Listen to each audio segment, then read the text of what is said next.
আচ্ছা, বাইনারি এডিশনের ক্ষেত্রে আমরা আরেকটা এক্সাম্পলকে একটু চেষ্টা করি। এখানে হচ্ছে 1 প্লাস 1, 1 প্লাস 1-এ হচ্ছে কি হয়, 0 হয়, সাথে ক্যারি কি হয়, 1 হয়। এখান থেকে 1 ক্যারি এখানে যাবে, প্লাস 1। এই ক্যারি 1-এর সাথে 1 যোগ হয়ে কি হবে, আবার 0 হবে, হয়ে আবার এখান থেকে একটা ক্যারি যাবে,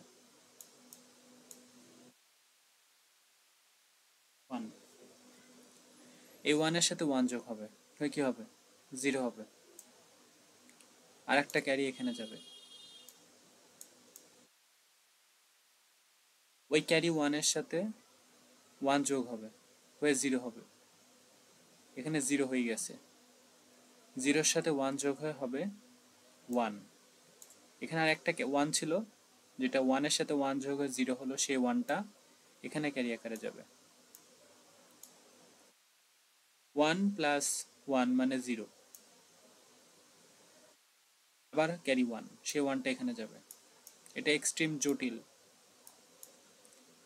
1 প্লাস 1 0, আবার একটা 1 এখানে যাবে। 1-এর সাথে এই 1 যোগ হবে 0, 0-এর সাথে 1 যোগ হবে 1, হাতে একটা ক্যারি ছিল, সেটা আবার এখানে যাবে। 1 প্লাস 0 প্লাস 0 1, এটা নর্মালি 1 1 0। এখানে 1 প্লাস 1 0,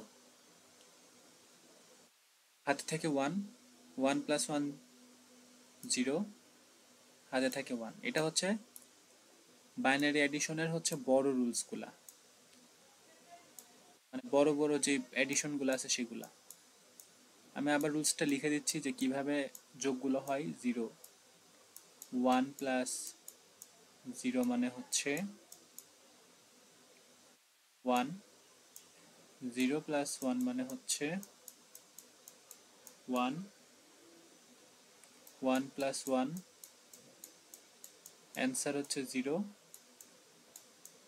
ক্যারি হচ্ছে 1। এটাই হচ্ছে বাইনারি এডিশনের একটা এক্সাম্পল। প্র্যাকটিস করতে হবে আরও বেশি বেশি। যে প্র্যাকটিস শিটগুলো বা প্র্যাকটিসের জন্য ওগুলো দিব, সেগুলো করার সময় পারলে এখান থেকে দেখে নিতে হবে কিভাবে কোন নিয়মে করছি।